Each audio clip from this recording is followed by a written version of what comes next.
price need to go up by like, that'd be real popular. I know. It's nice. Nobody notice that. No, you won't even notice it anymore. Couple pennies. No, it's loose. I touched it, it fell down. The wire was holding it up. All right, where's my? We welcome everybody tonight. I'd like to go ahead and call this meeting to order. I've asked Councilman Gonthier to lead us in prayer and pledge. Please stand. Let's pray. Heavenly Father, we thank you for today and the opportunity to conduct business in a way that's meaningful. Lord, I pray you guide us as we make decisions tonight, that we would do what's right and appropriate. We thank you. In Jesus' name we pray. Amen. Amen. Attention, salute, pledge. I pledge allegiance to the flag of the United States of America and to the republic for which it stands, one nation, under God, indivisible, with liberty and justice for all.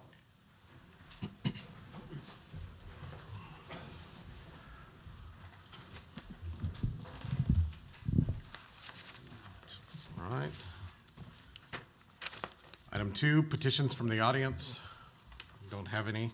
Do you want to do roll call? No. Okay. Yeah, let's Just checking. a little pause. Okay, yeah, go ahead and do roll call. Terry Lamar, Here. Troy Shropshire, Dennis Nance, Here. Travis Malure, Here. Randy Chitwood, Here. Charles Trammell, Chris Gonthier, Here. Bruce Smith. Here. Okay, thank you. You're welcome.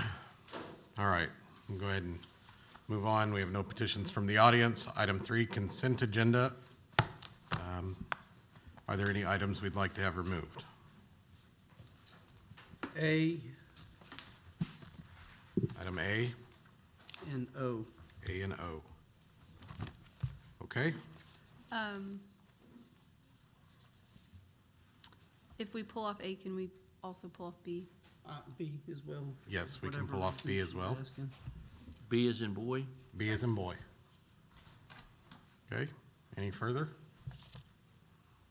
Do I have a motion to approve C, D, E, F, G, H, I, J, K, L, M, N, P, and Q? Motion. Second. Okay, I have a motion from Malure, a second from Gonthier. When ready, call for the vote. Lamar, Yes. Nance, Yes. Malure, Yes. Chitwood, Yes. Gonthier, Yes. Smith. Yes. Okay, item A. Approve striking Scrivener's error on items 4H and 4I from City Council Meeting 8/1/2023 and amending the decision to include the original amounts of $118,270 and $77,037.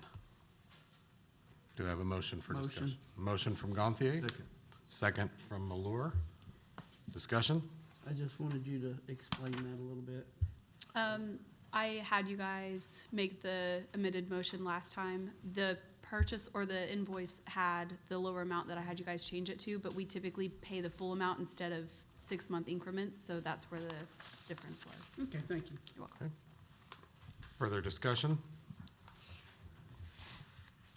Call for the vote. Nance, Yes. Malure, Yes. Chitwood, Yes. Gonthier, Yes. Smith, Yes. Lamar. Yes. Item B, approve the minutes of the August 1st, 2023 council meeting. Do I have a motion? Motion. Second. Motion from Chitwood, second from Gonthier. Discussion? I'm assuming you wanted to make that. Yeah, that way Reflect that. the Scrivener's errors are completely Cover, reflected. to cover item A. No further discussion. Call for the vote. Who made the second? Gonthier. Malure, Yes. Chitwood, Yes. Gonthier, Yes. Smith, Yes. Lamar, Yes. Nance. Yes. Okay. Item O, approve the purchase of a new fire engine. Do I have a motion for discussion? Motion. Motion from Chitwood, Second. second from Malure. I believe we're going to invite Chief Young up to explain this one. Well, Talk we got about a new engine now, but what we're looking at doing is purchasing another new engine. What we're looking at is actually going out and looking for a lease or a note from the bank to pay for what we saved up. From last budget, we saved 150. So every year we put 150 in what we call our fire truck reserve fund, and we start to build on that. What trucks are going up with EPA and the NFPA deals, we're seeing anywhere from a 5 to a 12% increase every year. So we can go get a note and pay actually cheaper than what they're projecting trucks to be. So like right now, if I went today and bought a new truck or ordered a custom one, they'd say, hey, we're 38 months out till we build that truck. So they're projecting over 3 years out what it's gonna cost to build that truck. So they don't know, so they'll tell us, most of your truck companies are gonna tell you, hey, we're not gonna take a hickey on this. We're gonna build enough buffer in to where if what we're looking at doing, and like what I've talked with the mayor and stuff with, is find a stock truck that's already coming off the line, that's built, ready to go. And if we can find a note, which we've talked to some banks and stuff like that, or even lease people out there to say, hey, if the lease or note's in a 3 to 5% deal and we can pay that off in 5 years, we're still doing better than somebody trying to project 3 years down the road, because EPA changes every year and NFPA changes every year. So we talked to the budget committee, Mr. Shropshire and all those guys about, I just want to start making a plan to say, hey, if we can move forward with this, I think we're better off on everybody sitting there trying to project so far down that, and rightfully so, those companies needed to, I wouldn't say pad their numbers, but they don't know. EPA changes every year and NFPA changes every year. So that's what we're looking at, not necessarily to buy it today, but to start building a plan that I can bring back to you that this year, hey, we found a stock truck, it's gonna cost this, which stock trucks are going right now. Tulsa just sucked up 6 off the stock list from Pierce that were there for within a week from when they hit the list. So everybody's paying them. If you want a tower truck or a ladder truck, when they hit the list, you've got about an hour to give them a PO or they're out the door. So every I guess city or department's fighting this battle that we are, but we've done the numbers and stuff, and I've kind of showed some stuff, and I can bring more to anybody, or if anybody wants to come by the office and look.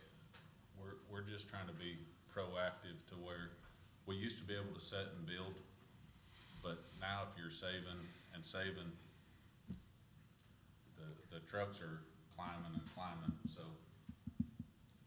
that's what we're sitting there trying to look at. Some quick questions. How much do we have in that fund that we've saved up so far? So last year we set 150 back for it. We got 90,000 for Station 2 that the county took over, and then we got 150 if we take, we jokingly call it Lemon One, but our old truck that we're just doing repairs on, we can get it for a trade-in for around 150.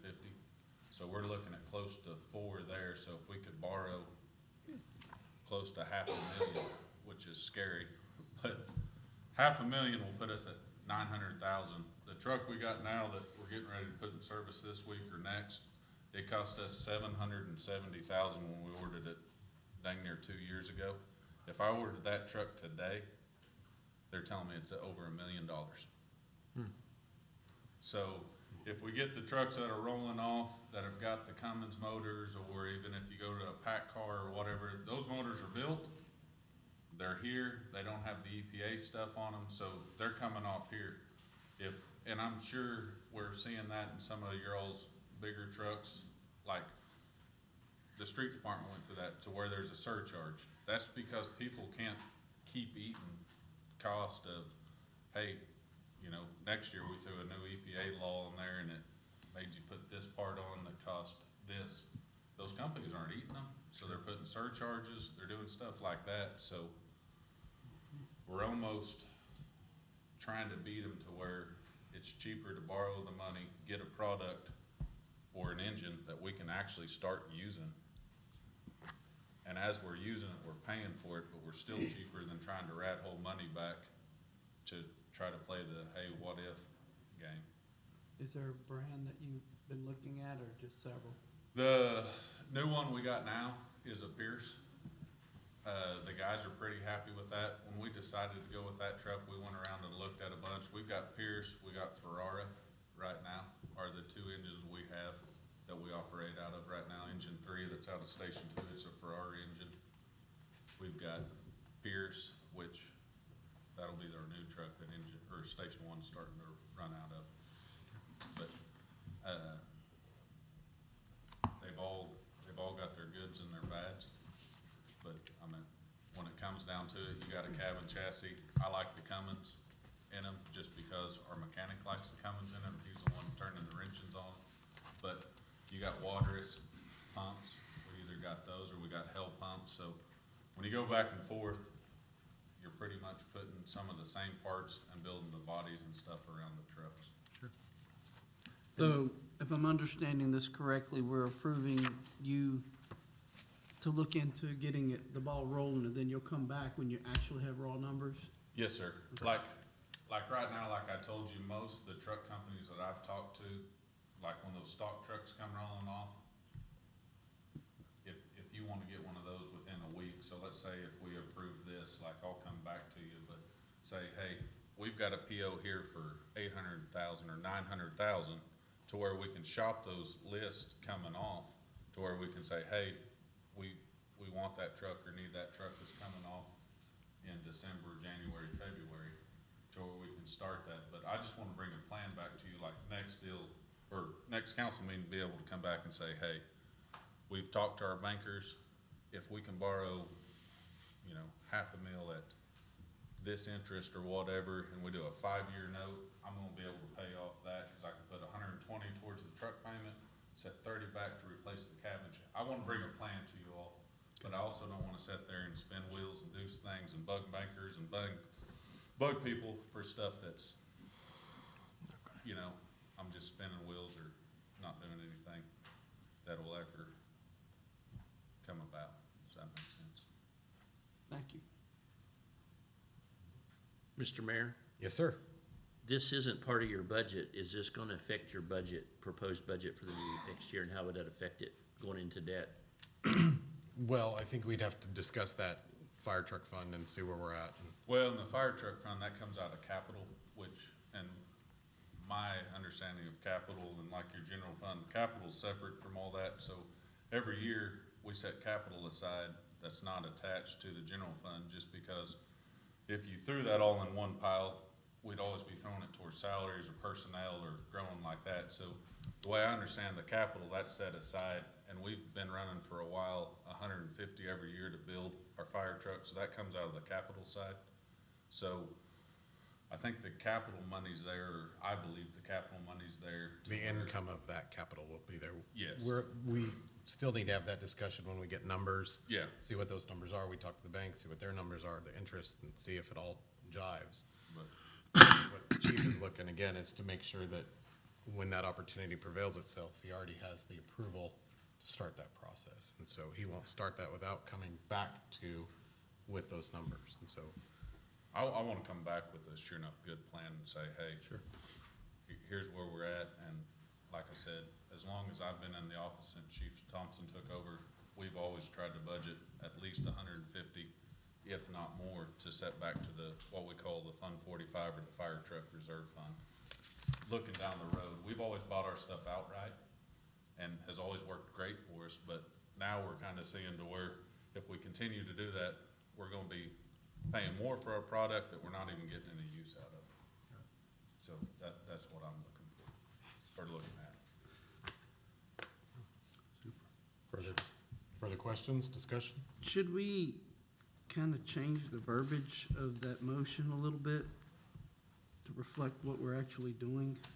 He's just asking for permission to go shopping. Yeah. I think the verbiage is fine. He's not gonna make that purchase without coming back. Unless y'all think I can, then I will. Chase? Yeah, no, this is to come back, and like I said, I also don't wanna go, cause like when you go to banks and anybody like that, or even truck salesmen and everything, it's kinda hard to really sit there and talk to them if they don't think you're really interested or even got the, hey, we're really hard looking at this. This isn't just us. Right, and that way he can also go back and say that the council's on board. You guys are ready Yeah. for that, so. But we're just being proactive to get it done and spend the money wisely. Thank you. Yes, sir.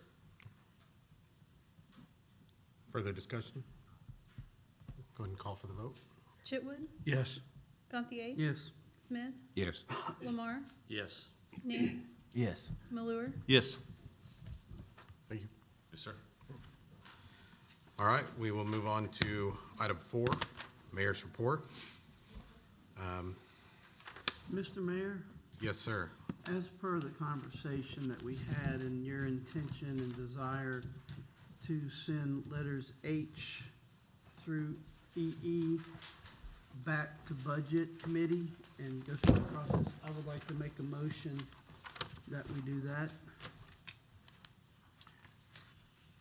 So if we make that motion, I want everybody to know that that is because, as I stated in the Budget Committee meeting the other day, there were changes that were going to be made. Those changes were made, and I would like those changes to go back to the Budget Committee for approval before General Counsel approves it. And then we will have to realize that due to the time that we have before this needs to be submitted, we will have to have a special meeting for for budget and for council. Those will happen concurrent to each other. We'll have the budget meeting, short pause, allow the rest of the council to show up, and then we'll have a council meeting to approve budget. And that'll happen within the next few days. But, so we have a motion on the floor to send H through double E back to the Budget Committee for reapproval. Second. I have a second from Chitwood, the original motion from Gantier. Call for the vote. Gantier, Yes. Smith, Yes. Lamar, Yes. Nance, Yes. Malure, Yes. Chitwood, Yes. Thank you. Mr. Mayor, so if I'm understanding what you just said correctly, here in the next few days, Yes. you anticipate having a special budget meeting and then a special council meeting following that Correct. this week sometime? This first thing tomorrow, we'll schedule that meeting. Okay. Thank you. All right, thank you. Item A, discussion and possible action regarding allowing department heads to fill temporary and volunteer position amidst the hiring freeze. Do I have a motion for discussion? Motion. Motion from Chitwood, Second. second from Malure. This question has been posed by several department heads and others, I guess, looking for clarification for bringing on temp employees or volunteer positions such as volunteer firefighters, for example. Discussion? Yes. I thought it was very clear in the last council meeting, we voted on this, that we were putting a hiring freeze on, period. That means there was no limiting into different departments or volunteers or et cetera. I thought it was just very clear that it was a hiring freeze, which to me means completely. For sure. And again, remember, this So I thought that was very clear. was a request to have this on here for discussion, Okay. so that's where we're at. Further comments? I had a question on, why are the volunteer positions included? Because they're still paid. Oh, okay, I didn't know that. Yeah, the volunteers are, it's what, $16. yeah, fire call. it's not, Our volunteers get, if we pay it out and all department pays, they get $16. We have one guy that's turned his resignation in as a volunteer fireman. Now, we're short, I think we've got three or four Reopen. spots. so he'd be 4. So he'll be turning in 4 or 5 on the volunteers, but we just pay him, if a volunteer fireman shows up and we work him for 5 hours, he gets $16. We pay his pension and his firefighter associations every year, but, as we lose those or if volunteers fall off, I don't know if that's something or if we need to just hold to the freeze, that's fine, but like I said, next council will have a letter from one volunteer going off the books. And they're kinda, if you use them, you pay them kinda deal. They're not a set, hey, we're paying this every week or every 2 weeks. They're just, we show up and we need them. We can work them for 5 hours or we can work them for an hour. They get $16 or what we call a run for showing up. But And I noticed in the draft of your budget that you're cutting their volunteer salaries, $19,000 from next year too. Yeah, that was, Chief and I worked together on that, so. And the temporary positions are not city employees. Right there through Express, Correct. yes. That's why there's questions. I do know this, the reason for the freeze is due to finances and trying to make sure we know what we have. And I know especially until we actually get the budget finished and everything, I'm 100% in favor of halting any hiring until we see what we have. I think the question arose because the last council meeting, the agenda stated that it was for city employees. So that's why the Express employees are being questioned. It says discussion, the motion was discussion of possible action requiring a city-wide hiring freeze until such time as the city council determines city finances are stable enough to responsibly consider hiring new employees.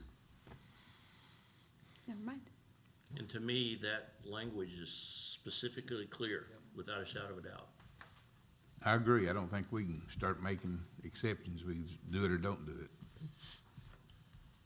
So if the question is, do all these fit in with that category? I would say yes, they fit in with the hiring freeze category at this point. How will that affect manpower in general? How much do you rely on volunteer? you know, really, we don't rely on them that much, but it's when you have a big call. Right. That's when you call those guys in, so. Like I said, I'm very fortunate to have the volunteers I got, because when we need them, we call them in, they show up, and we can work them for 5-6 hours, and we pay them $16. They truly have a servant's heart kind of deal.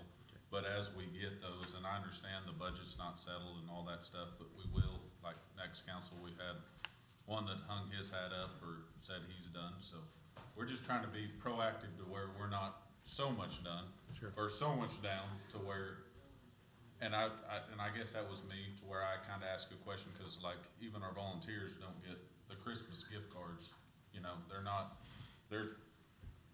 city employees, but, they're a good group of guys and they help us out a lot, so that's all I was looking at. As we go down in numbers, we're shrinking our volunteers, we don't use them as much, but when there are times that we need them, it's super great to have those guys, because they work a full-time job, got a family and do everything else, but they're not doing it for a living like I am. Very fortunate to have my job as a fireman, so I respect them a great deal. Thank you.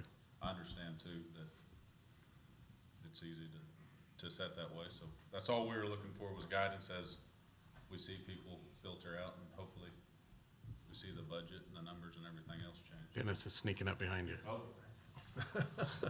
I didn't want you to. no, I'm done. The golf course, I don't know if y'all know, we use almost 100% temp employees. I have one full-time out there, Alan, just me and Alan.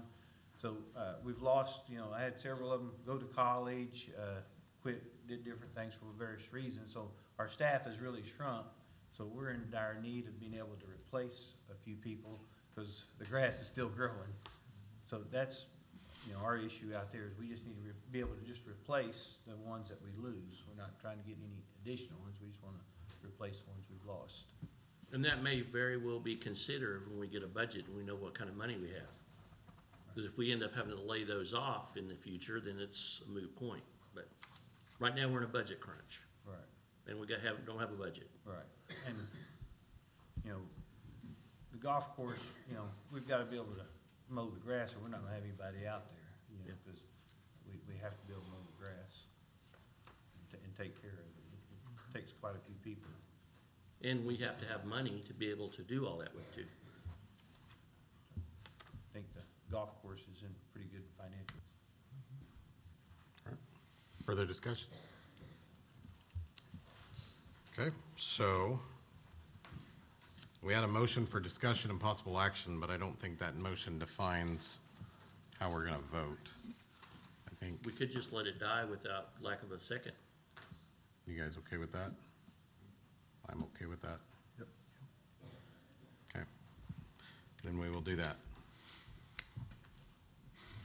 No action on item A, just discussion. Item B, discussion and possible action regarding the closure of South 8 Air from Graham Avenue to Southeast First Street on September 21st, 2023, from 3 p.m. to 8:30 p.m. for the Pryor Main Street Huckleberry Art and Music Festival. Do I have a motion? So move. Motion from Gantier, Second. second from Chitwood. Discussion. Does Main Street want to talk about their Huckleberry? Did you need? We are starting up our third Thursdays in September, so those have been very popular. Last year we did this, and it was very well attended to the point that we now have one coming up in September, October, November, and then a citywide one in December. So this will be our first one, and again, these are very well attended.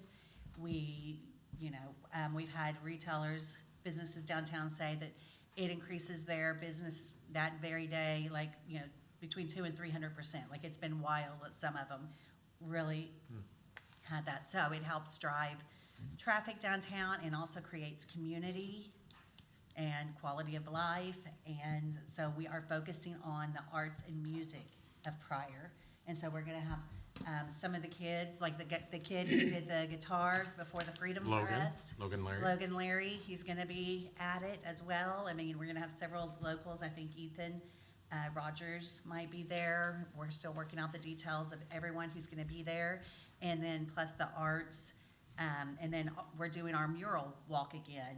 And so we'll have the announcement. Tracy Rabbit will be announcing the winner of the mural walk. So those will be going up in September before this. So that was a lot of fun, and everyone really seemed to enjoy that. So that's why we need the road closed.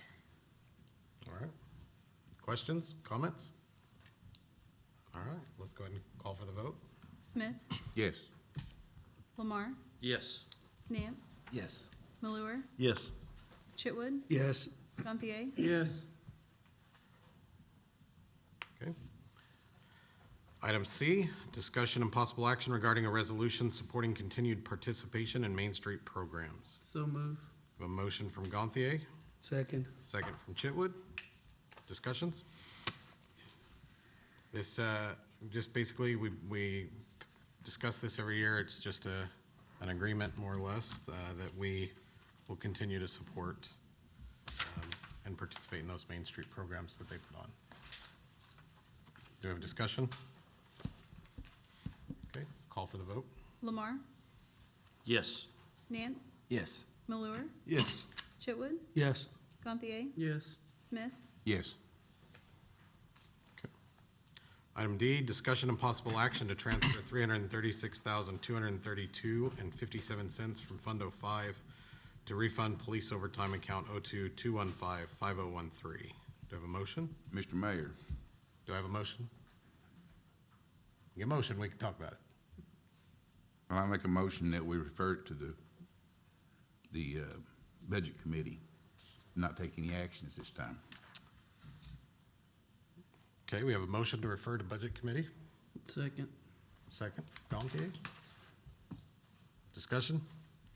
Yes, I have one question. Yes. Since this is part of the budget, why are we wanting to do this tonight and not include it with the rest of the budget that's gonna go to the Budget Committee?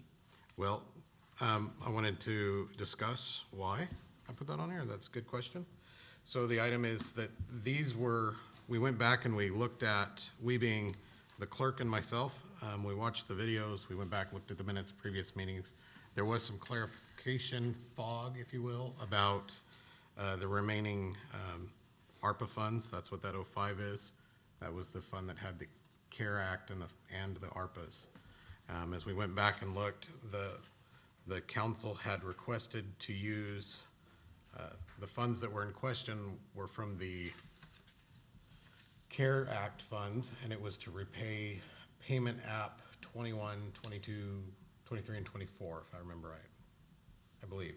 Right along. And so, after that was done and that was paid out, this is the remaining fund in the ARPA fund from that. And so, I want to be clear that we're looking to take those funds that were, given to the city for many reasons, one of them being emergency services payroll and overtime. We can go back into, the closed out year, we can make that adjustment. But I'm being transparent with the council on the fact that I would like to make that, since it's $300,000 transaction, that I'd like to have you guys be in the loop on that. So if the motion is to send that back to budget, that's fine. That's absolutely fine. If there's no, I guess I should say, anybody got further questions? Yeah, I mean, I may be in favor of this once we see what's going on. I mean, I'm not necessarily opposed to the idea. Sure. It's just, I want to see how it fits with what's going on, and that's my thought on that. That's perfectly fine. Okay, and also in the past, I don't remember the full details, part of the ARPA money was gonna be used for the drainage situation on Salt Branch. Was any part of this money? You remember that? I It don't was remember never that. encumbered for anything else. It was never, okay. No. I mean, I know it was discussed at council when that was coming up, we can use so much of these funds to help clean that up, and I don't remember all the details. What we found when we went back and looked is there were a lot of discussions of what it could be used for. Right. But the vote was to pay 21 through 24. Right. And that's what was done with those funds. No further discussion. We'll call for the vote. A yes is to send it back to the budget. Okay, I do have one more quick question about it, just to clarify the language on here. Because in the language on the agenda, it says to refund police overtime. But several times you have told me it's for emergency services, so that would also could include the fire department too, right? Yes, Or it is it could. strictly going to police overtime? So it can What go- is your true intent? So the true intent is that we will start with the police overtime. And whatever's left over, we'll have to open that up and see what is applicable. But it goes for emergency services, police and fire. So if there's leftover, then we'll allocate it out strictly among emergency service payrolls. Now, we know that police overtime there's a bunch of police overtime that's been built up that we have. What's the same thing, how does the same thing apply to fire overtime? Do we have as much on fire overtime as we do on police? No. The fire department doesn't get overtime, they get comp time. Yeah. And so they have a comp bank, and if it goes over so many hours, they get that paid out on their paycheck, but they build up that bank before that happens. Okay. Chief, do you want to add, or are you good? I mean, she kind of nailed it, but Well, yeah. Yeah, But kinda. Also, like, when our volunteers show up, we're paying a guy 16 hours for 5 hours, so it helps to offset there. And then our guys are really good at also watching their overtime to be able to burn it down and do whatever. But so we offset a lot, like with those volunteer positions. does that help? So you're saying that this would go into the volunteer pay also then? It can. I mean, if you go and look at what that ARPA is allowed for, yes. Okay. So we'll start with the largest chunk and we'll snowball that down until we cover what we have, 336,232 for. Further discussion? Okay, we'll call for the vote. Okay, this is approving sending it back to budget. Back to budget, yes. Nance, Yes. Malure, Yes. Chitwood, Yes. Gantier, Yes. Smith, Yes. Lamar. Yes. Thank you. Item E, discussion regarding American Heartland Theme Park in Veneta and potential impact on the city of Pryor. Do I have a motion? Motion. I have a motion from Chitwood, Second if it's needed. the second from Gantier, thank you. Again, this is just kind of discussion that I wanted to have with the council. I have this discussion with several other groups this week as well, including the EDTA, the pool task force we've discussed. As we go through this, the discussions have been had with other people of leadership throughout the community. You know, we can discuss ifs all day, if this happens, if it doesn't happen. I think the wise thing for Pryor to do right now is to set ourselves a vision of staying at least a year ahead of this. We have to be prepared, we have to start now. You know, as we discussed in one of our meetings, where this theme park will sit is not in our community, but our community will be directly impacted by it. As you look at the corridors that were discussed, you know, coming from the east will be Joplin. From the west could be Wichita or Tulsa. From the north, the Kansas City, whatever, I mean, however you want to round that in. From the south, it would be Pryor. And by south, we have to remember that could possibly include Texas traffic. And so we just need to gear our heads, and I'd like to let everybody know that we're open to discussions. These are things we need to discuss, maybe not necessarily at this moment, but we need to stay a year ahead. We need to set the vision on what we're going to do to prepare ourselves, how we're going to market our community, how we're going to prepare ourselves to be that corridor from the south. That could be any number of things. That could be, you know, our lodging. You know, what are we doing to improve our lodging? What are we doing to promote our businesses and things like that? And so I just wanted to kind of put that out there. You guys have something you want to add to that, that's perfectly fine. Just wanted to kind of set that tone that it's something we need to consider, not when they start turning dirt, but we need to start now. We as a community, as a whole, we need to be geared and start preparing for how we're going to support that traffic into our region through our corridor. Discussion? So do you have a plan to get the EDTA and everything together, and other groups such as the task force for your pool to start discussions on this? So right now, the discussion that I just shared is pretty much the same thing they got. And so as all of our committees go forward, you know, when I first started, we wanted to, you know, my encouragement was to keep children and families in the forefront of what we do.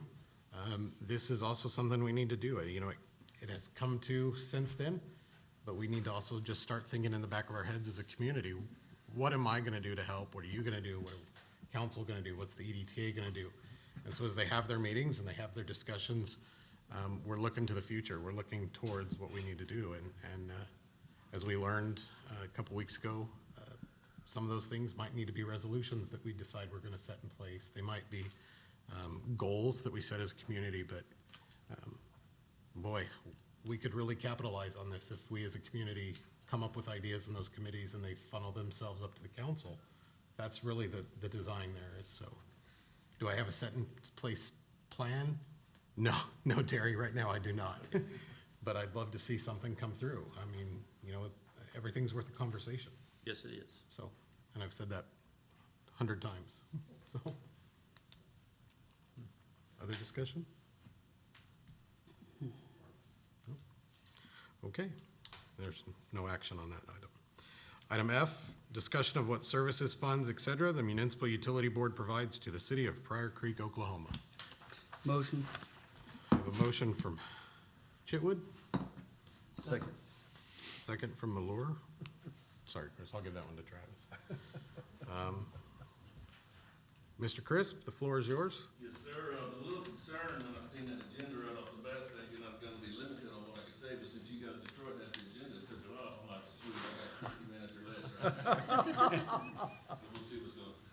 Or less. Hey, we're on track for another under an hour meeting, so we could do that. When you're about 15 minutes in, he'll tell you only have 20 minutes total. Put me on the block. Well, we can always, letter G be contingent upon his brevity. Yeah. No, we're good. All right. I'm F, okay. Oh. You tell me what you want. Now, so with, the reason why I came today was I thought with all the, new administration, new council we've got on here, I thought it might be a good time to kind of explain what the municipal utility board's all about, what we do for the city.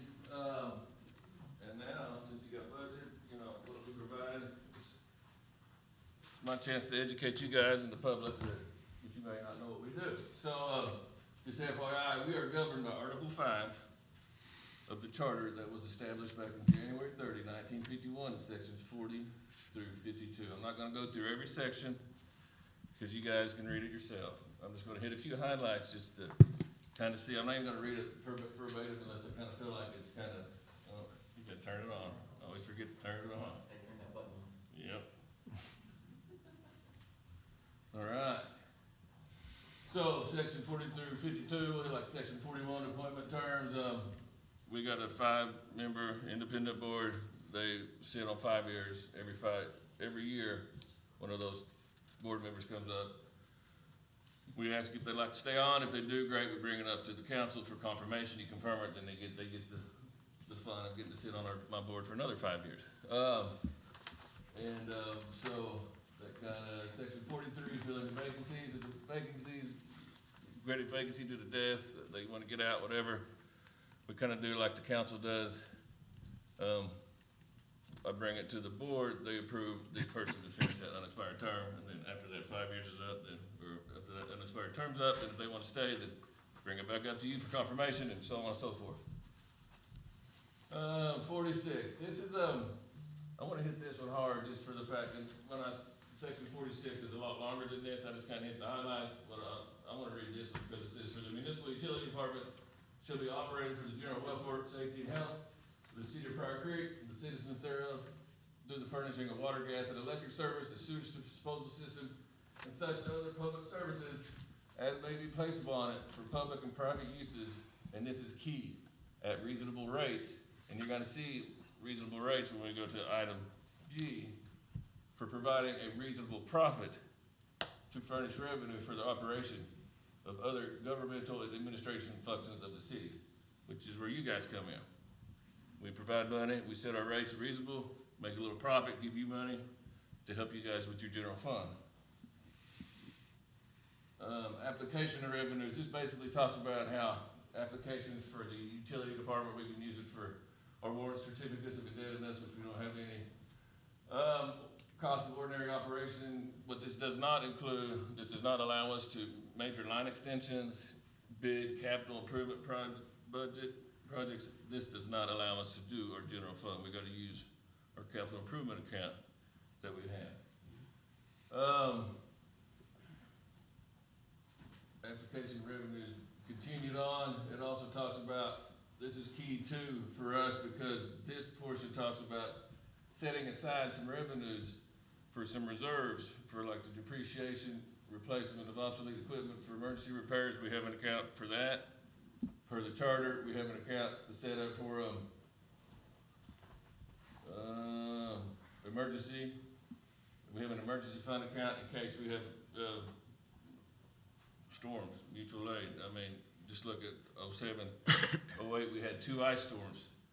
One in January, one in December. We had this fund that had $1.2 million sitting in it, and right now $1.2 million is not really that much money, considering the one we just had during Father's Day probably cost us about $100,000, I'd say, give or take.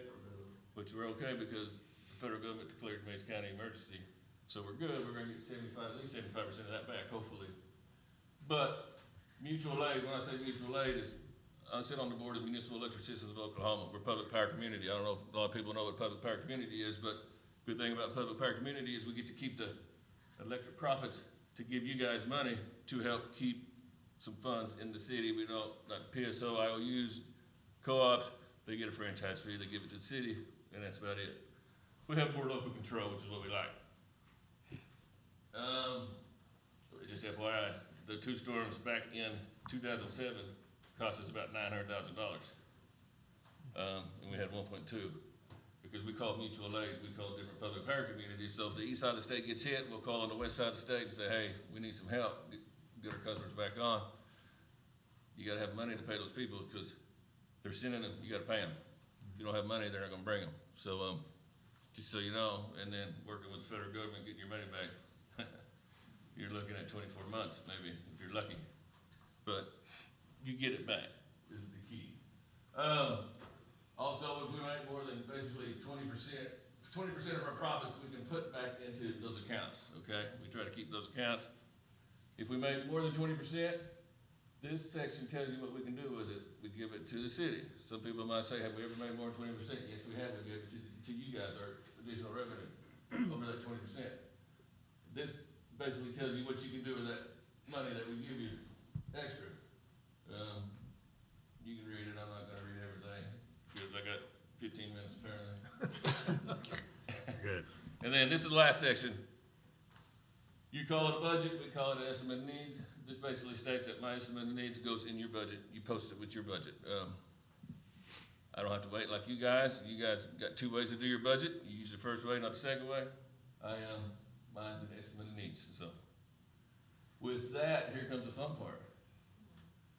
General fund donation, annual donation we give to the municipal, by the municipal utility board. So what we do is we have a set amount that we give you monthly.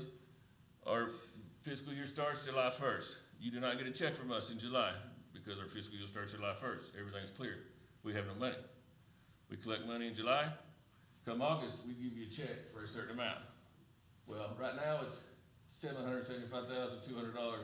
Divide that by 12, that's how much we give you. Starting in August, we make up that check in July that we don't give you. In June, we give you 2 checks.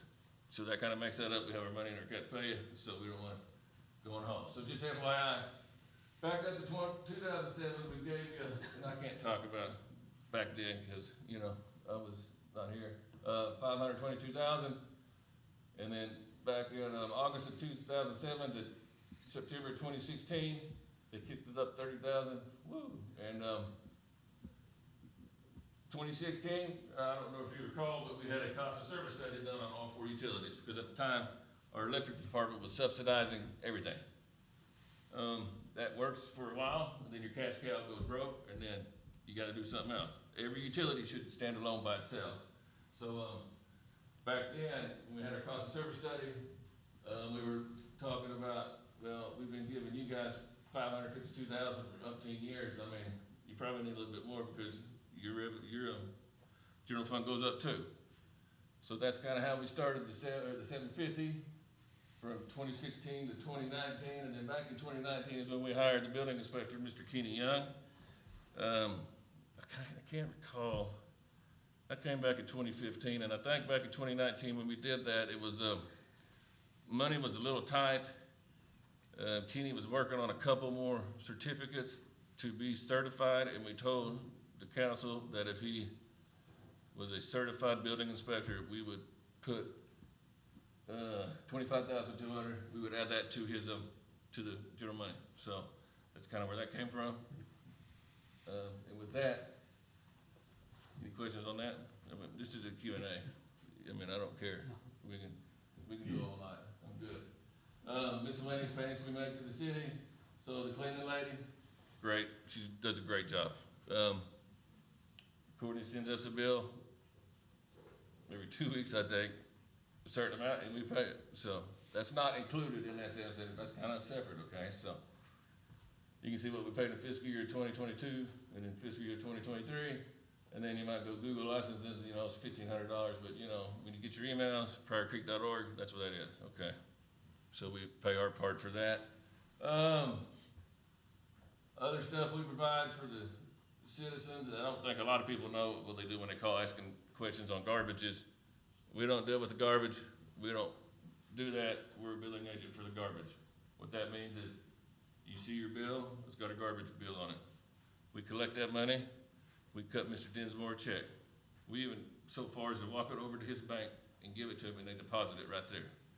Pretty cool deal that they had set up back in the day. Part of that, city gets a 3% occupational fee. So we cut a check for that, take it out of his revenues and bring it upstairs to Courtney. And of course we get a little bit as well as for doing the service. We don't do anything free, okay? Just understand that. Street lighting.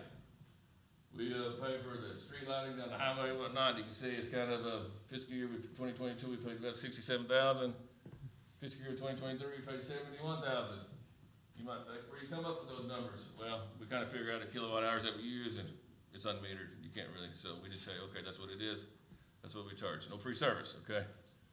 Remember, that's what charter says, no free service. So a lot of people don't realize that highway lighting costs a lot of money to keep up and running. So And that doesn't include the LED lighting that we've done on the changeover. We did all the White Way, you'll see White Way shortly. White Way is the highway lighting. West down Highway 20, all the way down 69. They all been changed over to LEDs, correct? Okay. And LED, yep. Okay, traffic signals, this is key right here, okay? How am I doing good on time? I don't know, he's checking his watch right now. I know, traffic signals. We're good. See, Mud pays for half, Cedar Pryor Creek pays for half. So what that is, I'm going way back, back when the city was having some issues with their money and, well, you didn't have any issues with the street department. We just kind of took it over, because our knowledge is just about that much more limited than the street department, so we kind of took it over. And basically the agreement is we'll help you out. If it costs money, you pay for half, we pay for half.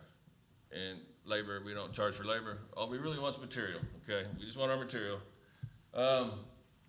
Mostly all the lighting in town is 20+ years old, and guess what the life expectancy of the signal is? They try to keep them about 20 years. I don't know if you watched the budget committee last week. The mayor had mentioned we visited with our maintenance agreement with our maintenance contractor, and we kind of came up with some numbers. We asked him to, ODOT came, gave us some recommendations. We asked him what to do. I mean, of course, we're all on antiquated lights. So basically, you're looking at about $90,000 a pop for each intersection. We kind of thought, and this is just our thinking right now, the number one part that we should probably work on is Highway 20 and 69 and First Street, kind of link them together because those are pretty tight and they need to be talking to each other. It's pretty cool what you can do with today's technology. Kind of like, I don't know, it was a month or so ago whenever we had someone go down, and thankfully the police department had everybody down the highway. With these new lights that we're looking at, when that time comes, they're gonna be back up. So we won't have to use their services to help maintain traffic while we're pitch black, because that's pretty, it's kind of scary, but it's pretty cool too, I'm not gonna lie. So it was a lot more than last year because we've never really had any certifications on our signals. And you guys know as well as I do, and I'm sure the attorney does, anybody can sue for any reason. And if we get caught in a lawsuit and somebody says, let me see your maintenance records, I'm gonna go, what records? Now we got to create a maintenance agreement with said contractor that they come and certify every intersection that we got the signal lights. If it's not certified, if there's something wrong with it, that price went up. Because like I said, 20+ years, you don't really touch them. We just kind of fix them as we go. There's a lot of stuff that's really not working.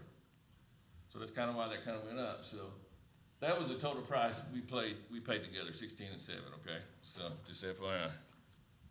Sorry, Mayor, I'm going over your hour. You're good. So a few additional services, like I said, White Way, we maintain the downtown ornamental lights and globes, and thankfully GRDA, we got a grant from them a couple, 3, 4, 5 years ago. We changed those globes and bulbs to LEDs.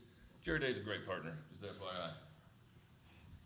We provide the portable electric panels for all the Main Street events, so as Meredith was talking, third Thursdays, it's great, perfect, but guess what? We gotta take them out there.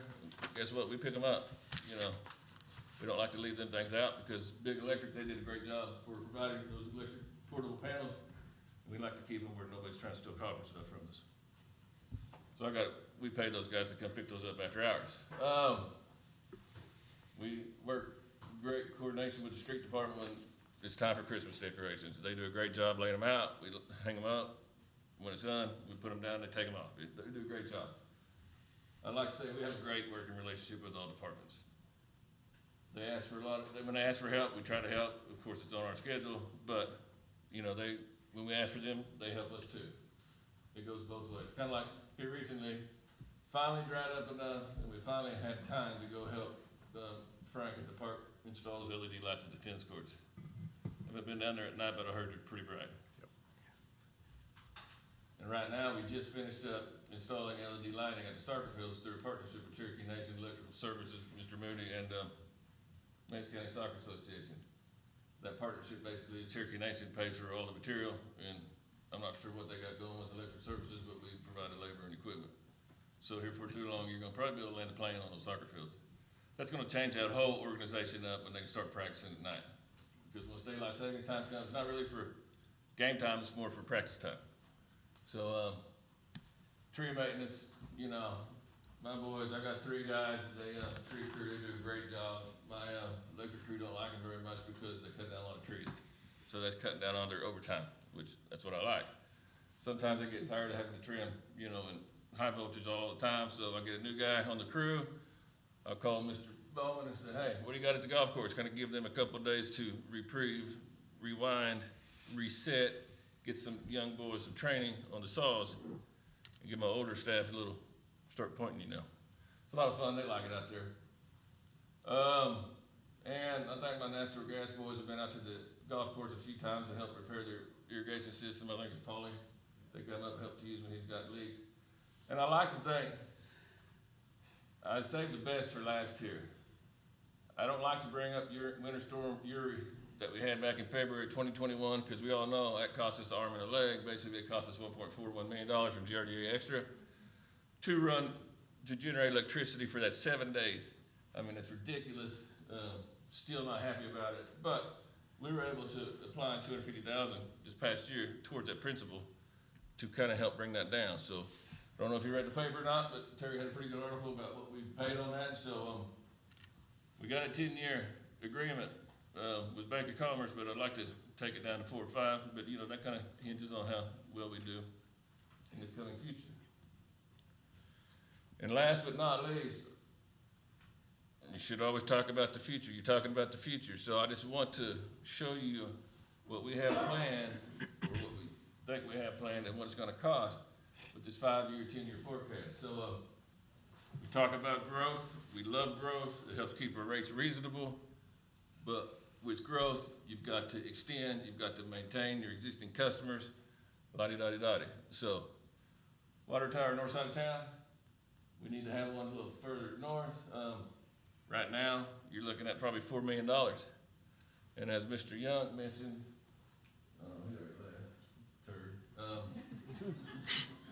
the longer you wait, the more it goes up. So just, you know, that's right now, okay?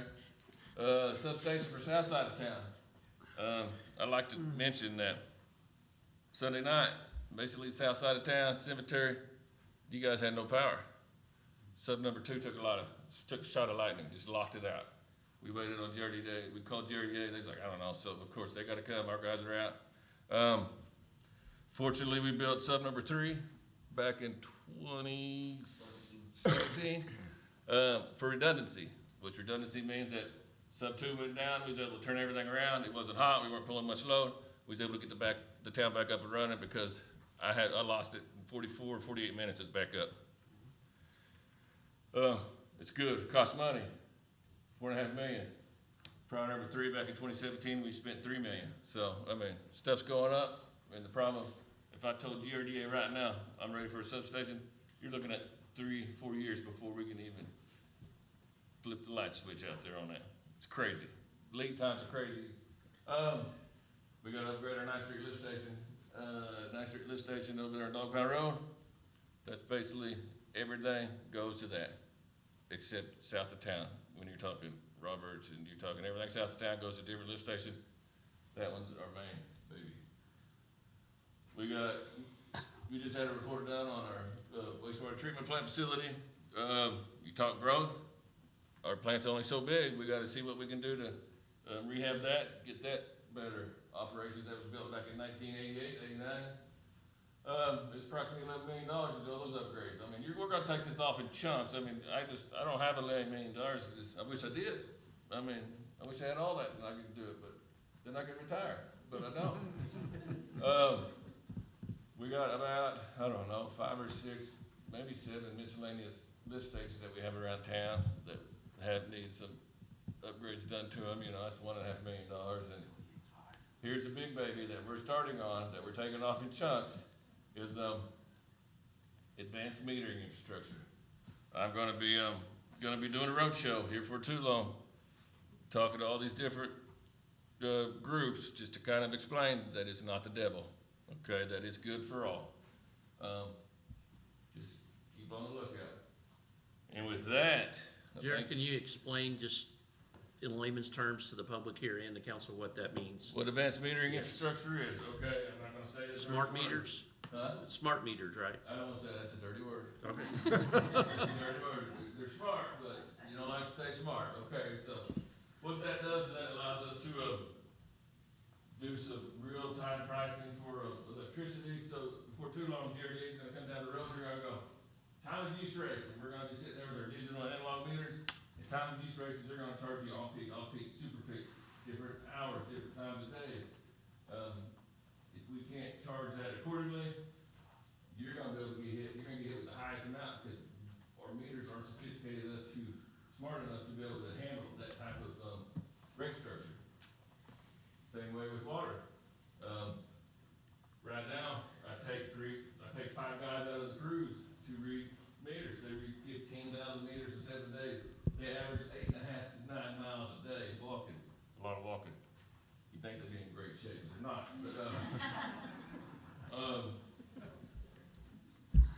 Say I read his meter today.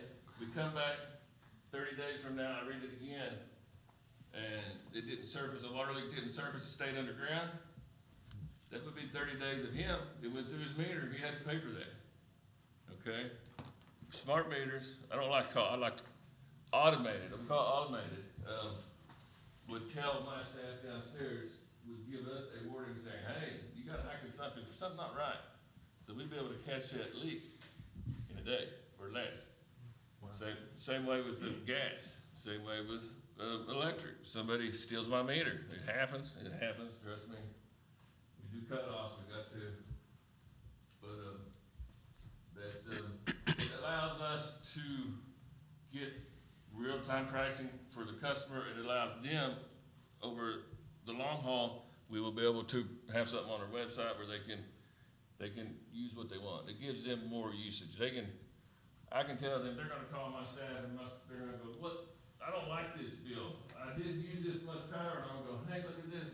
Back on that Saturday when we had a party and 4 people stayed the night. That's why your bill's that high. Mm-hmm. It gives the customer the opportunity to cut back when they need to cut back, extend more. It's just, it's the day, it's the way, where the world's going, and we're gonna have to be, if we don't keep up with it, we're gonna be 4 steps behind. Any questions on that? No, is that why I have the blue mark in my water line coming into my yard now? Huh? Is that why I have a blue mark on the curb before the water line comes into my house? Well, and sometimes they're out there, you see some blue marks, so there's a leak, it's probably, we call it Okie market stuff, but other times it's the blue mark is so our meter readers can find it during the point of arrow, whatever, because when the leaves fall, it's really hard to find meters. And people like to plant stuff right on our meter, right there, and it's even harder, and then they get mad at us when we cut it down. I didn't know the answer, and several people said, hey, they marked mine. I said, mine too. I said, so. Yeah, I mean, it gives us a location where it is. I mean, we mark them all the time. When we have some downtime, we'll go out and do some locations, make sure that we got them. What else? I got a question. Shoot. The signal lights on 69, Mm-hmm. ballpark figure, what would it take to replace them? $500,000, all of them. 500,000? You're looking at about 90,000 a pop. Okay. And that's it updated, that's using our poles. That's It's a using little the more if we Mastar. add the battery backup. That's as well. battery backup. I mean, our thought is, and I'm glad we're on the same page, is I don't wanna spend 80 grand if I can spend 10,000 or 10,000 more to make it top of the line where I can keep their services from not having to come out there in direct traffic in case we have an outage. If it, worst case scenario, the battery backup is about to go down, I can take a generator and plug it in and boom, we're still working and they can keep them going. Fire, police can keep doing what they need to do. I mean, they don't need to be sitting out there directing traffic when there's other stuff they gotta worry about. Is the city responsible for that bill, or is it a combination of MUB and us? So, I mean, technically, it's the city's bill, but the way we've been working on it is we pay half and they pay half, and I mean, I'm willing to, with my board approval, and I've got one board member here, but I would be willing to keep maintaining that same partnership that we have right now. So a lot of that, Bruce, Jared, I'm gonna interrupt real quick. No, you're fine. A lot of that, as we had that discussion, 2 weeks ago is when we had Yes, that. sir, something like and he that. updated his quotes, and I sent him out the other day, I believe. Understand those prices come with upgraded technology, safety, radar that would help regulate the lights based on traffic and trucks and things. It's like you said, it's crazy what that technology can do. But the first thing that came up was we need to find highway safety grants. A lot of that's, stuff we gotta look at. We gotta start to find it. I've discussed with Grand Gateway the need for those grants. They're committed to helping us find what's available if available. It is a big finance, and we'll have to just have to figure it out. Like we told them, we're not, it'd be great to have $500 million to do it all at once, but you gotta take it off in bites. So, and the first bite that we agreed upon that would be best would be the 20 and First Street. Everybody gripes from Rocklahoma, born and raised. Oh my God, the lights are backed up, but what people don't realize is we get 20 to 40 trains come through this town, and the moment it senses that train, guess what? It locks out red until that train gets its signals ready and all the cautionary stuff up, and then it goes back into the cycle. But it's kind of like this one at 49th Street. We get calls, it's not working. Well, was there a train come by? Yeah, it just went back into the cycle. And you might have sat there long because it just turned when you got there. Oh, it turned red, and guess what? You're still waiting because you're still lasting that cycle. So, and the technology, like the mayor said, is crazy because that radar can sense if it's 45 miles an hour, 35 miles an hour, and that car's coming 70 miles an hour, which it shouldn't, but we have it. That's going to allow that light to stay green just a little bit longer to clear that out, so he's not going to come in there and just T-bone somebody if everything's working properly. It's the way they explained it to me, and I was like, "Whoa, that's pretty cool." And these two would be synced. So, if people don't realize, we get about 25,000 vehicles a day on average, and then you bring in born and raised, Rocklahoma, which is great. I love it. I go out to my assistant's house and listen to it at his house. It's great here. It's cool, but brings in a lot of revenue. Brings in a lot of people. So those 25,000 a day, it's going to be a whole lot more than that. And when you hit them at the right time, most locals stay off of that highway between 2:30 and 5:30 and 6 because it's just you're setting yourself up for trouble. It is what it is. The railroad. Don't get me wrong, the railroad they think they're Jesus. You can't do nothing. They really do. Anybody had any dealings with them? Yeah. Oh, yeah. Bruce, about a week or two ago, or a week and a half ago, all of you all should have got that document in your email about the traffic lights and how much they cost and what those improvements are. Well, I was thinking, and he said, I think you can do it in pieces. Is that, do I understand that right? You could. Yeah, and 69. Don't get me wrong, those are for today's pricing. We wait the next year, it might be a little bit more. The longer we wait, the more it's going to take. But if you don't have a plan, you don't have something to go off of, you can't start. And our plan would be to start 20 and 69 and First Street, because those are the two closest. We can sync those together, and then we can work our way out. That would be a one-time fee, wouldn't it? Yes, sir. See, that's where the mayor and I are disagreeing. I didn't say a lot tonight, but I will now. You're over my limit. The ARPA money, I would like to see it used for one-time purchase instead of trying to use it for salaries or overtime, a reoccurring event. And I think that's what it probably was made for. And he's right, if we get all this traffic from Veneta and it comes in, we're gonna need those signal lights done. We're gonna need them to operate like they need to operate. They are operating like they should operate with the technologies that they have in them right now. And that maintenance agreement we have, I think it's $4,000, $4,200. It's actually $5,000, but they give us a discount because we pay it all at one time. So that's the way we like to do it. The more discounts we can get at one time, and then the way it normally works is we pay for it, and then I send Courtney a bill, and then she pays for it. Or I come up here and talk to you if you guys need to talk. It's a great working relationship. When I say pieces, I'm talking, we do those two intersections first, and then maybe when they're doing their maintenance, pulling their maintenance on all the others that they haven't done yet, we get with them and go, hey, which one of the other three should we be looking at now? Because 69A, and we wish ODOT would kind of like to help out. They like to give their input, but they don't like to give their money. So, and trust me, when we do all this work, they're gonna have to be notified. They're gonna have to agree to it, to whatever we plan on doing. It's our lights, the city's lights, but they like to give their 2 cents worth. That's, what they gave in that letter was to do the upgrades on 69, but is there anything from ODOT about our traffic lights along Main Street to get them up to current? Well, you could talk to them. But that, you haven't seen anything like that? No, on this, so, Main Street, they got a grant to, work on Adair Street. Right, but I'm talking about upgrading every traffic light to ODOT standards.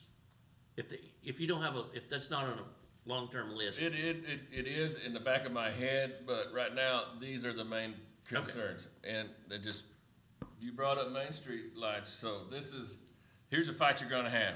I'm just gonna throw this out. I care one way or the other, okay? You can set them all up, kinda like the one on Hogan, at First Baptist Church, at the fire department and school.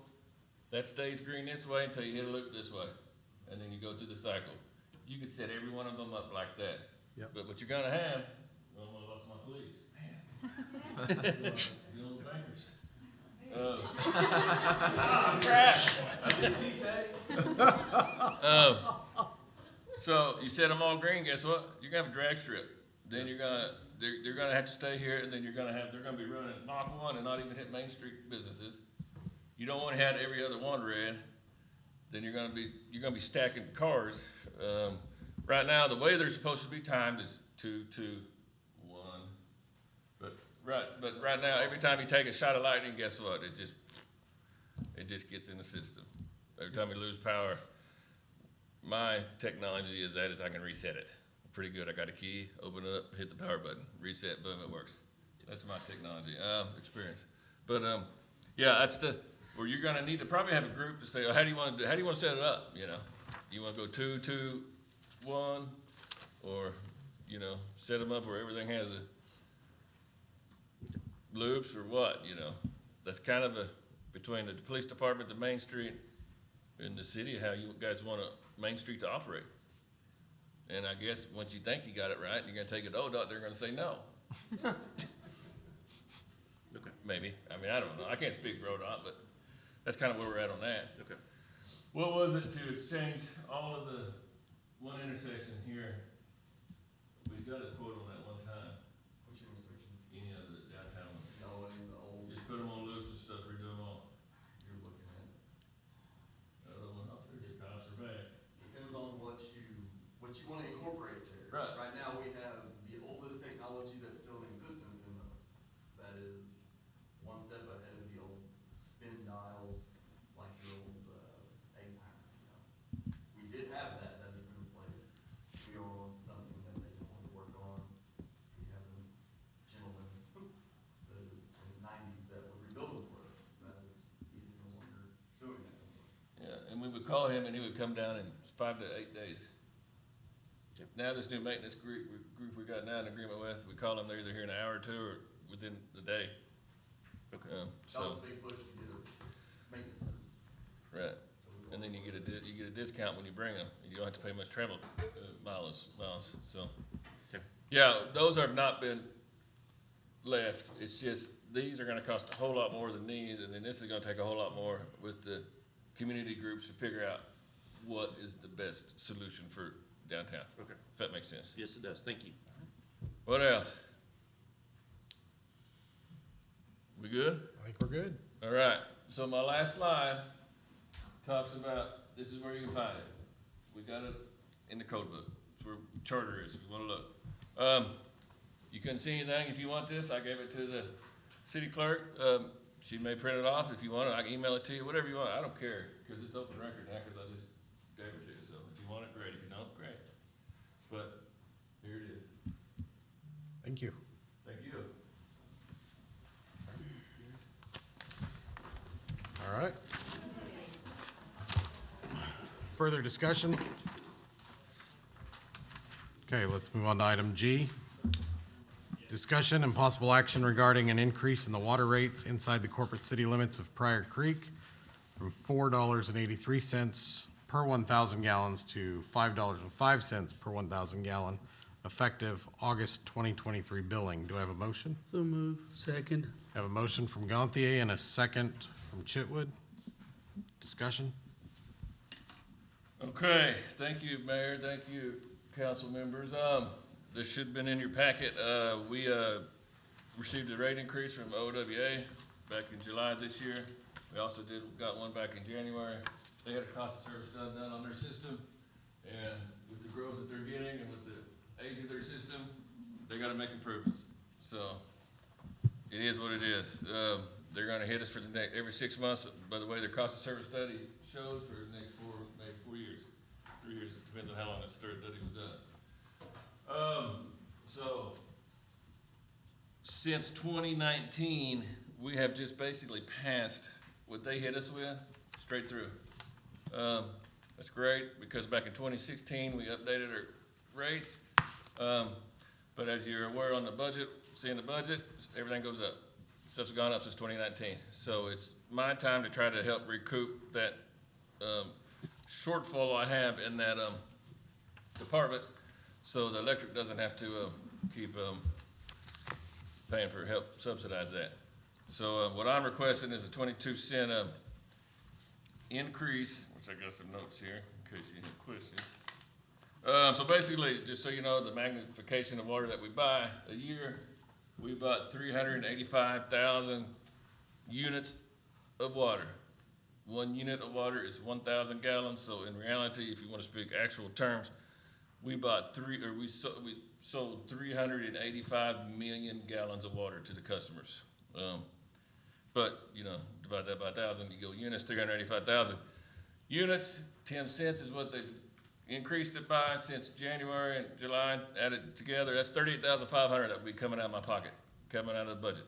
It's kind of hard for a budget when it's already really slim to begin with. It's already been subsidized. So my thought is 22 cents provides, that would increase it to 84,700, but you got to take away the 38,500 that you also got on your increase of water. So your net profit basically for that department, if we sold 385,000 units, would be 46,200. So if you recall, I had talked about reasonable rates for a profit. So I'd like to go back to the reasonable rates section. I got online, did some calling that I could find, and did some water rate comparisons. I'd like to hit a couple of highlights, but I'd like everybody to take a look at that and kind of see where we sit. If you can, I'll kind of tell you. Right now, an average customer uses 5,000 gallons of water, residential customer. At our existing rate, his bill would be $24.15. That does not include the water cost adjustment. The water cost adjustment is normally about 65 cents. So, I mean, that's not enough to really break the bank. What we're proposing is that 22-cent increase. Average customer would cost them $25.25. Kind of go down that list and kind of see where everybody's at. I'm not going to call names out, but you know, some of these are using 5,000 gallons, it costs them $50. That's a lot of money. I'll just be honest. Before I moved to Pryor for a couple of years, I lived in Salina. Not sure why, but I did. I lived in a trailer. I gotta say, I did marry my wife. She's from Salina, so there is good stuff that comes from Salina. Love you, honey. Good save. But no, seriously. But I lived in a 16 by 60 trailer. Gas, water, electric, garbage, everything. I moved into town, lived in a lot bigger house, and here it was cheaper than in Salina. Nothing against Salina, you know, they had to pay their bills too. But fortunately for us, if you look at the orange customers that are the orange shaded, they're public power customers. You know, they have their own electric system. Salina doesn't. You know, they're covered by, I think, PSO, maybe. IOU, independently owned utility. So they get their franchise fee. I'm just saying, we're fortunate. We got gas, we got water, we got sewer, we got electric. Rural water districts, they're a lot higher. They got one utility, okay? They're spread out a lot further. That's that's how they can operate. I can't talk about anybody, all I'm gonna talk about is what MUB does, so. With this, I'm requesting a 22-cent rate increase for inside residential city limits. If it gets approved tonight, I will take it in front of my board Monday night for outside city limits and for industrial rate customers. So everybody's gonna get hit. It's across the board. So it's kind of where we're at. Okay, Yes, sir. I know Jared, in the years past, since 2016, you've just done a straight pass-through and you have not added any increase to your profits. Is that correct? That's correct. It's been I a have straight not- pass-through. So. Until yeah, 2019, we did it through 2016 cost of service study, increased or updated the rates. Then 2019, we did it one more time, we increased it just a little bit more, and then from that point forward, we just been passing them straight through. Okay. So- That's reasonable, you're a very reasonable one, Yeah, and I mean. in my opinion. When you read the charter and it says reasonable rates, I mean, it kind of speaks for itself. Yep. I mean, I don't like to pat my own back, but I will. So basically what you're doing is catching up, over the years, you're just still, We're just trying to catch up. I mean, like I said, electric is the cash cow. Electric pays for everything. But once you start subsidizing everything with your electric, then the cash cow's gonna run out. And then instead of me hitting you up for, like, I think this is a 4.55%, I should have had that, 4.55% rate increase, you're looking at 8, 10, 12, 15, you know? To me, it's a little easier to take it off small chunks at a time than hitting people at big chunk. So. It's kind of where we're at. All right, thank you. Thank you. Further discussion? Call for the vote. Malure, Yes. Chitwood, yes. Gantier, Yes. Smith, Yes. Lamar, Yes. Nance, Yes. Okay. We will go to the addendum, item number 1. Discussion and possible action regarding EDTA request for funds from Fund 68 in the amount of $60,000 for funding of the 2023-2024 memorandum of agreement between the Pryor Creek Economic Development Trust Authority and Pryor Main Street. So move. Second. I have a motion from Gantier and a second from Smith. I want to make a quick comment. Yes, sir. I've been very pleased with how the EDTA and with Adam has been overseeing a lot of things and doing a lot of things. I think they've done a fantastic job. I agree. Thank you. So, we'll start my timer. The last time I did this presentation, it was 45 minutes.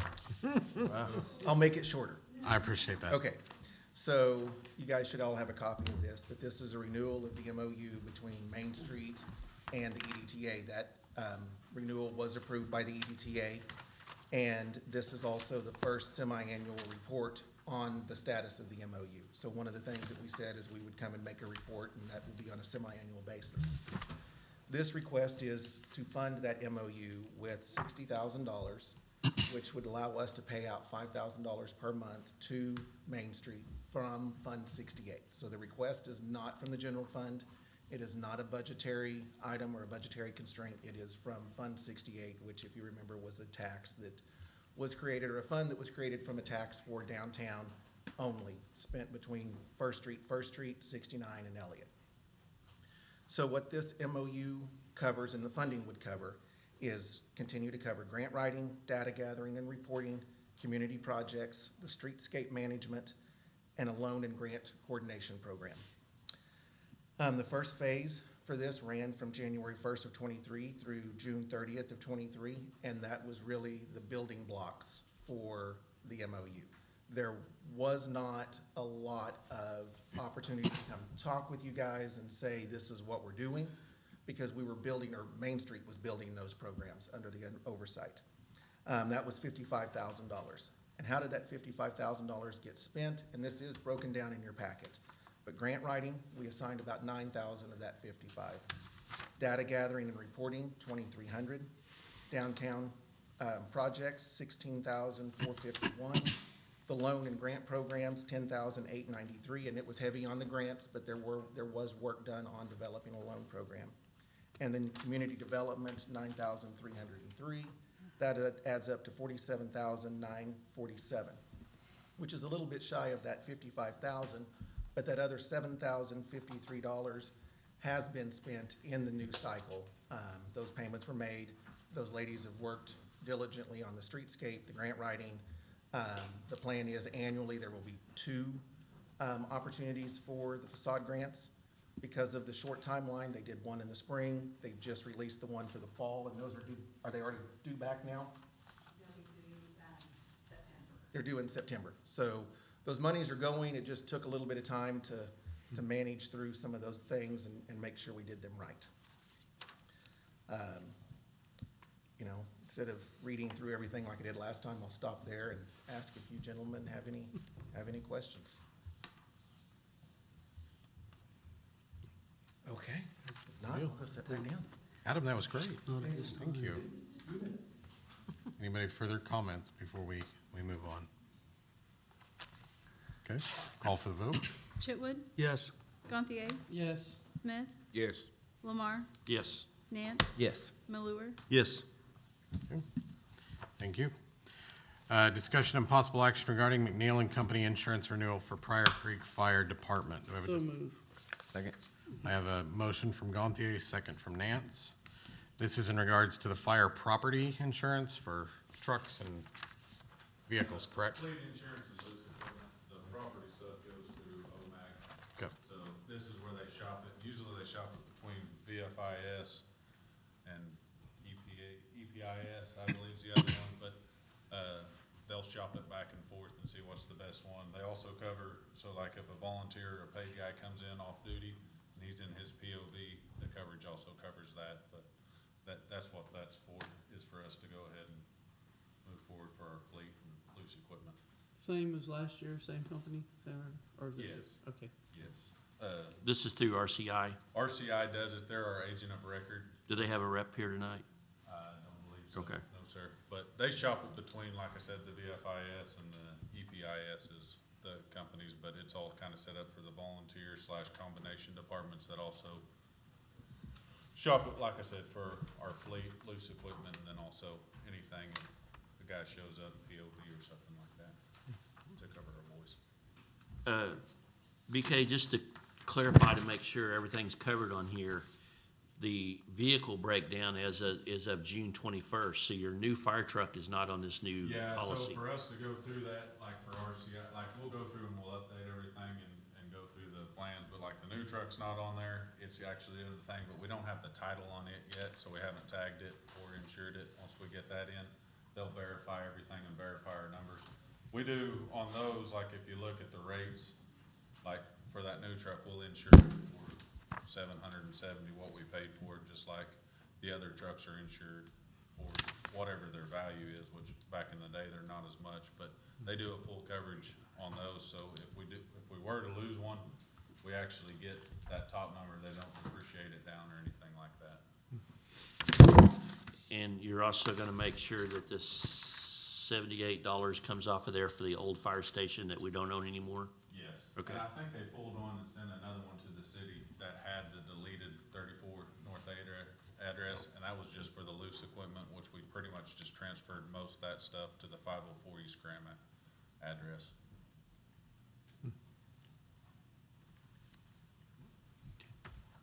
Thank you. Further discussion? We'll call for the vote. Gantier, Yes. Smith, Yes. Lamar, Yes. Nance, Yes. Malure, Yes. Chitwood. Yes. Thank you, Chief. Thank you. Next one for me too. No, the next one is not. The next one is approved payroll purchase orders through September 1st, 2023. Motion. I have a motion from Chitwood, Second. second from Malure. Discussion? Curiosity, have we done that before, where we extend it out through the end of the month? We have to because there's 3 Tuesdays in the month. Okay, makes It sense. just wasn't caught before the original agenda went out. Okay, that explains it, thank you. All right, further discussion? Call for the vote. Smith, Yes.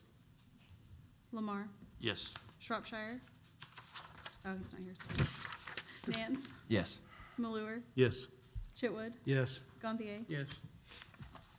Okay. Item 4, discussion and possible action regarding authorizing the mayor to sign an agreement for services between the City of Pryor Creek and Pryor Creek Music Festivals Incorporated, also known as PCMF, for the 2023 annual live music festival known as Rocklahoma, to be held Friday, August 31st, 2023, Sunday through Sunday, September 3rd, 2023.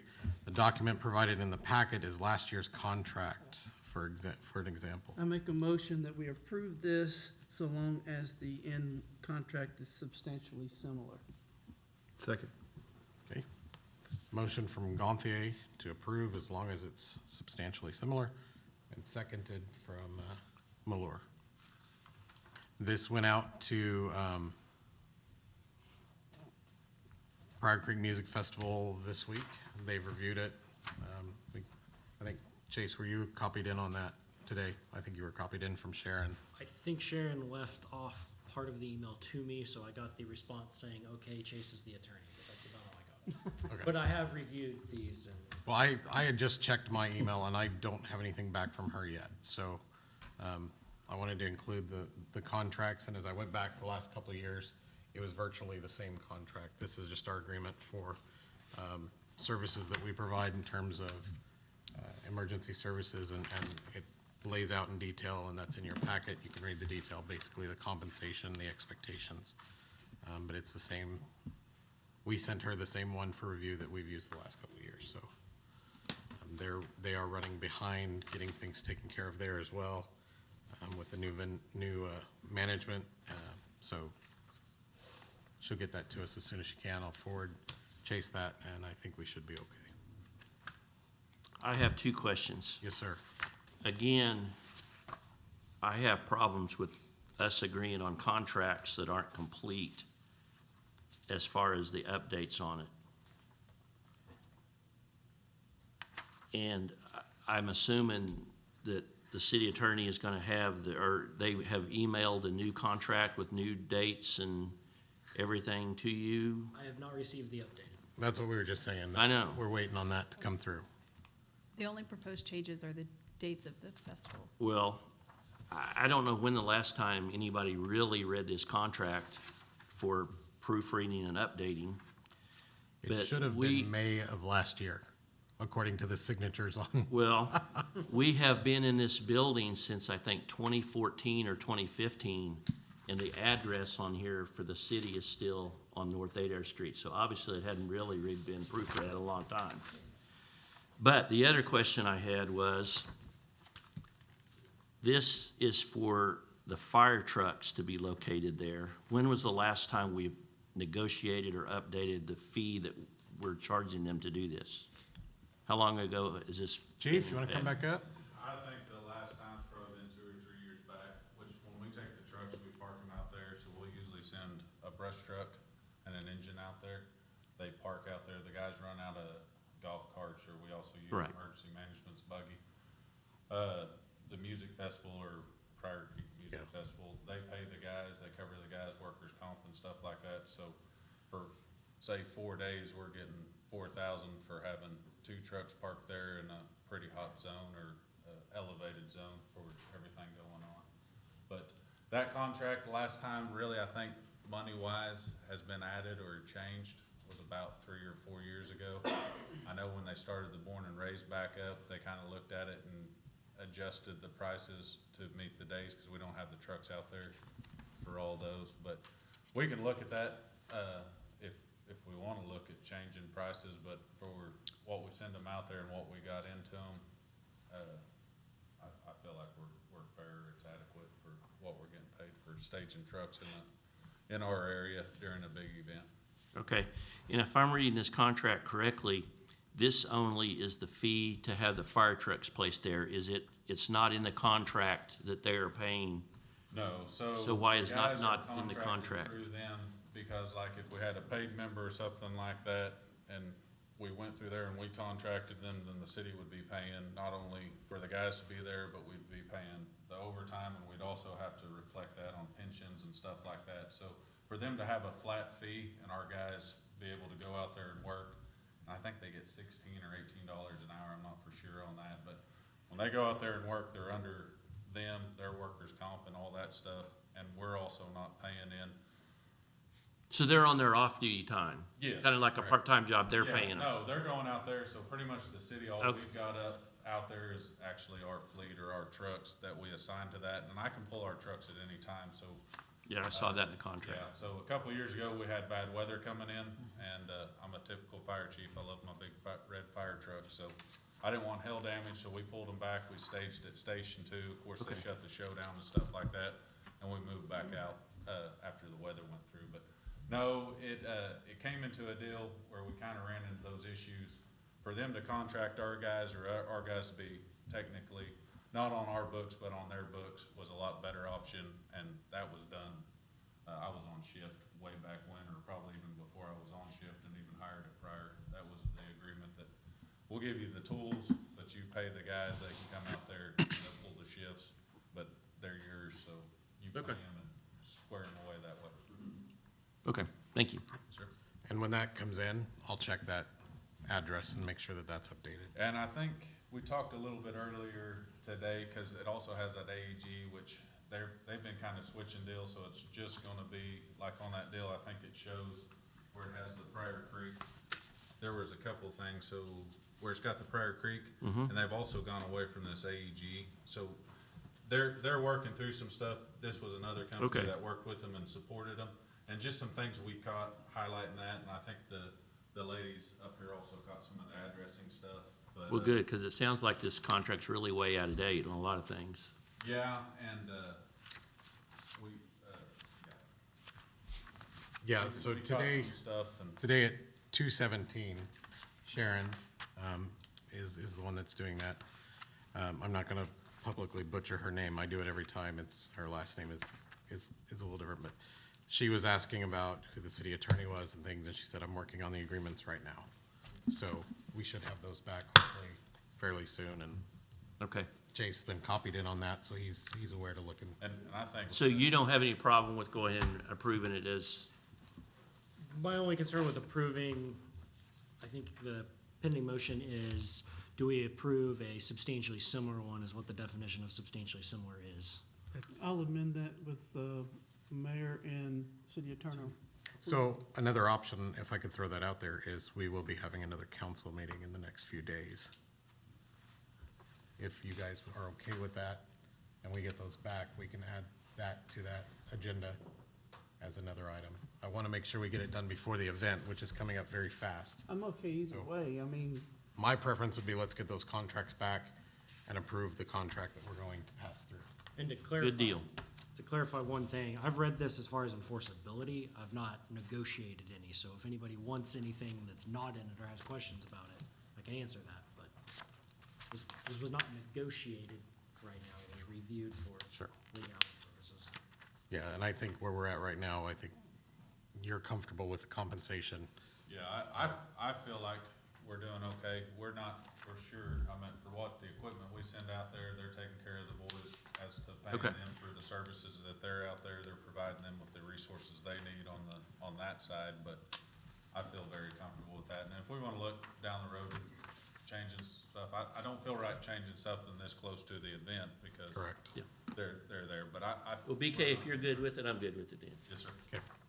So do we want to amend that motion to bring this back to, it would be this one and the next one would be on that next? I'm perfectly fine with voting for it and leaving it in the hands of our attorney to make sure it stays similar, because it's been an ongoing thing Sure. for a while. It's not like it's a new, Yeah. item. As long as it stays pretty well the same, change the dates, et cetera, I'm good. And I will say that the Pryor Creek Music Festival historically has done good services for our community. They provide extra funding after the shows for, I think, through the chamber, you were able to get a trailer for stuff. They do come back, they do support our community very well. This is a good relationship there, so. So are we amending a motion, and what's the motion gonna be amended to? I would like to keep the motion as I stated, with the only addition is if the mayor and the city attorney approves any, little Okay. substantial Okay. got the second on that? Oh, me, yes, I agree. Okay, thank you. So we have a motion from Gantier, second from Malor. It's been a while. When you're ready, call for the vote. Lamar, No. Nance, Yes. Malure, Yes. Chitwood, Yes. Gantier, Yes. Smith, No. And the reason for my no vote is because of the contract not being properly in place at first. That's And mine as well. I had no problem with the whole situation. I just want the contract there. Well, I'll throw this out there, even though we're in between. If it comes through and there's substantial change of anything, I will make sure that it's on that meeting that we have in the next few days, so make Thank sure that you guys are comfortable with that, and thank you. I think we can navigate the next one the same way. Item 5, discussion and possible action regarding authorizing mayor to sign an agreement for services between the City of Pryor Creek and Pryor Creek Music Festivals Incorporated, also known as PCMF, for the 2023 live music festival known as Born and Raised, to be held Wednesday, September 13th, 2023 through Saturday, September 16th, 2023. Document provided in the packet is last year's contract as an example. Make a motion that we approve so long as the contracts are substantially similar with the approval of the mayor and city attorney. Any changes come back. Get all that? Second. Okay. Motion from Gantier, second from Malor. Further discussion? Yes, again, since this one is later on in the month, I don't see the need to rush it through tonight, unless it's the proper written contract, so that's my 2 cents worth. Thank you. Further discussion? Call for the vote. Nance, Yes. Malure, Yes. Chitwood, I'm gonna say no on this one since it's time sensitive. Gantier, I'm gonna have to say no also for time sensitive sake. Smith, No. Lamar, No.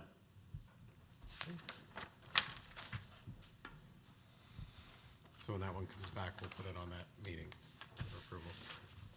Okay. We are city attorney's report. Item A is discussion and possible action authorizing city attorney to draft an update to the Unified Development Ordinance regarding rear setback requirements. Motion? Motion from Chitwood, Second, second from Gantier. and I have a question. I thought we approved this a while back for Mr. Ritchie to work on this. Has anything been done with this? Nope. No? Nope. So we're gonna start from scratch. Okay. The documentation is there. We know what we're looking to do. We're just looking to change it from, I believe it's from 10 feet to 20 feet, correct? That's if I remember right, to allow for. I remember it went easements through and such. council, So whatever it was. what we're doing now is saying, hey, that didn't come to completion, and so we're gonna pass that on to Okay. Mr. McBride to complete for us. Any further discussion? who was the second? Gantier. Thank you. Sorry, I thought okay. No further discussion? Yes, I have a question. Oh, okay, yes. Can you just briefly, in layman's terms, explain what this is? Yeah, so, basically what we have right now is on the UDO, and I don't recall what number, 12, section, whatever that is. The issue is that our setback is, I believe it's at 10 feet.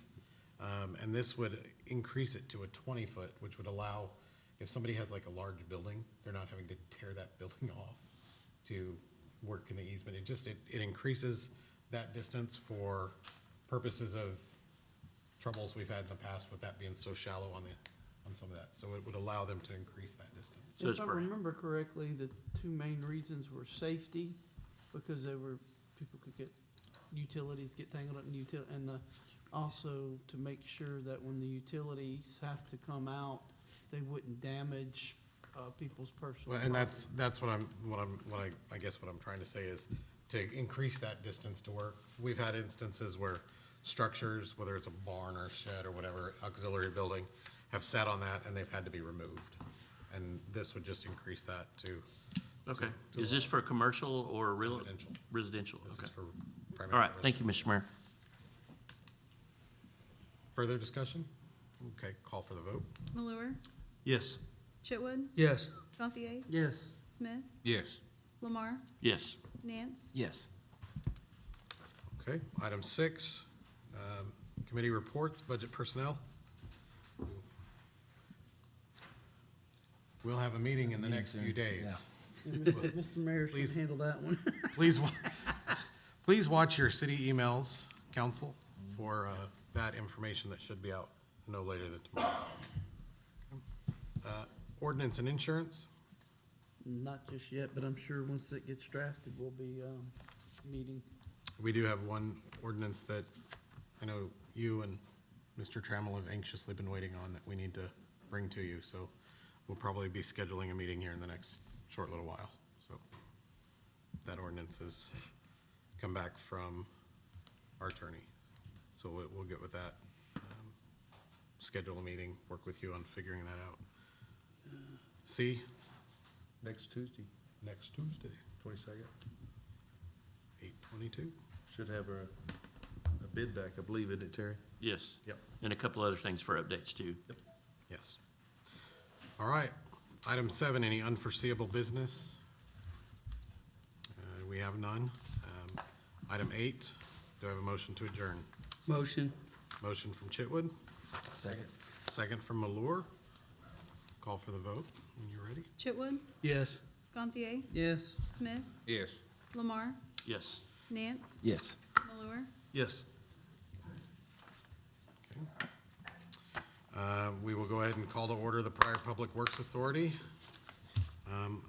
Item number 2, approve the minutes of the August 1st, 2023 meeting. Do I have a motion? Motion. Second. I have a motion from Gantier, second from Chitwood. Discussion? Call for the vote. Gantier, Yes. Smith, Yes. Lamar, Yes. Nance, Yes. Malure, Yes. Chitwood, Yes. Item 3, unforeseeable business. We have none. Do I have a motion to adjourn? Motion. Second. Was that you? From Nance? Motion from Nance, second from Chitwood. Call for the vote when you're ready. Smith, Yes. Lamar, Yes. Nance, Yes. Malure, Yes.